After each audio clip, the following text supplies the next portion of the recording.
Tents and tarps hung amid the brush burned Wednesday morning. Scott Wilson was one of 15 living in that camp. You're literally losing everything you got right now. You know, it's tough. You losing everything in there? You got stuff in there? Yeah, everything I own. Sorry.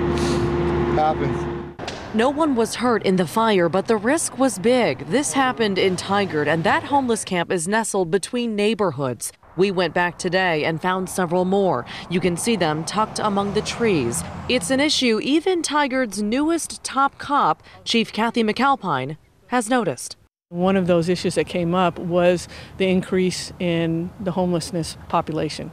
The problem? The department had no hard numbers, so the new chief made a big change. She instructed officers to start marking reports with a code every time they encounter someone who was homeless or in crisis. In January, total, officers spent 159 hours dealing with someone in crisis. In February, 120. This month to date, 79. They're not doctors, they're not diagnosing, but it just, if they're in crisis or they're exhibiting a moment of crisis, that we're kind of tracking that so that we could see what kind of resources we're using to deal with this issue.